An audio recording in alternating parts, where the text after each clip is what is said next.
Hello, this is Dr. Jeff Kim. If I were to say that there's a practice that, regardless of IQ, socioeconomic status, or immigration status, that could lead to stronger identity development or satisfaction in young adulthood or satisfaction in future relationships, then would that be something that you're interested in? I got this information from the Leadership Advanced in the Anaheim Union High School District. So all this is actually slides that they created that I'm going to have a chance to present soon to my own staff as well. So I appreciate that preparation.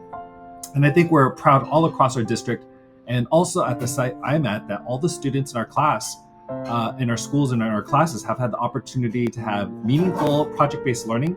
We call them PTAs, or performance task assessments. We provided opportunities for students to reflect or have transcendent thinking opportunities where they're reflecting about how they've grown in the 5 Cs and how they're going to use what they learn in the future, and opportunities for students to showcase their learning to the community. They've had a chance to do all these different things, and that's something that we can be proud of. That's happening in all our classrooms. In fact, each teacher is giving at least 2 for each student in their class per year.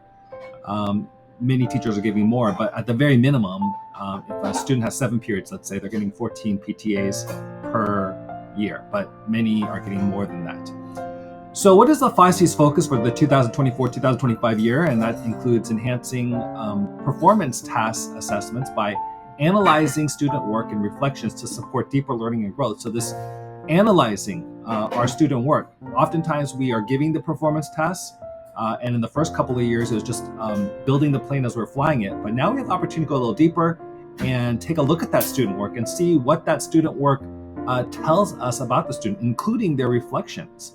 So that's something that we're going to have a chance to do this year to strengthen that.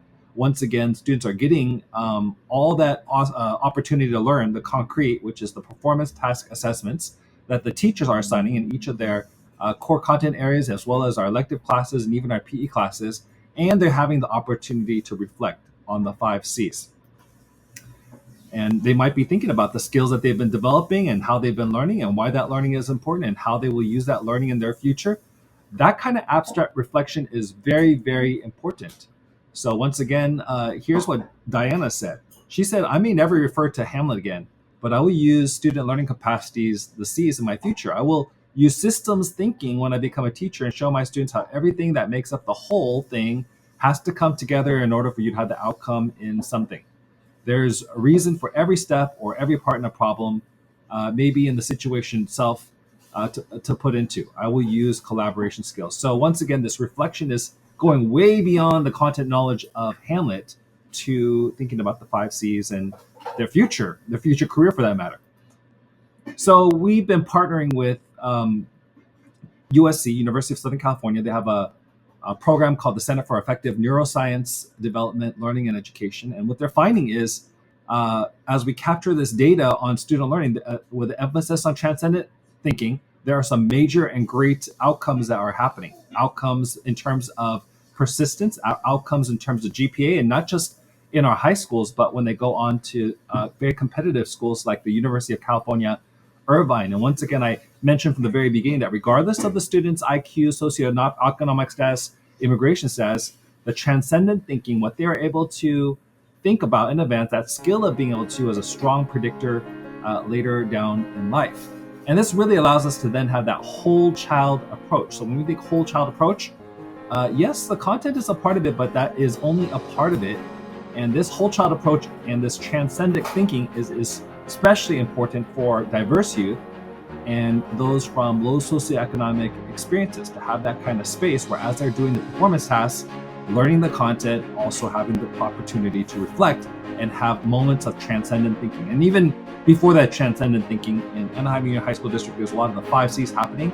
We're talking about communication, collaboration, creativity, critical thinking, and most importantly, compassion. And it's when they're developing these 5 Cs, they're also able to then engage in transcendent thinking. And we're very fortunate to have many innovative partners. I mentioned USC, but we're also partners with eCadence, the Chance Zuckerberg Initiative, UCI, and the Carnegie Corporation of New York as well.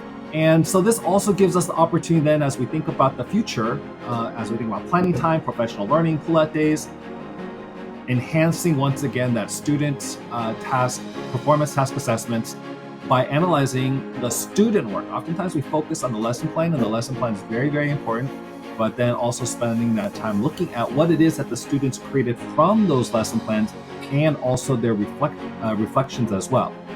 And I'd like to close with this launch. We do not learn from experience. We learn from reflecting on experience.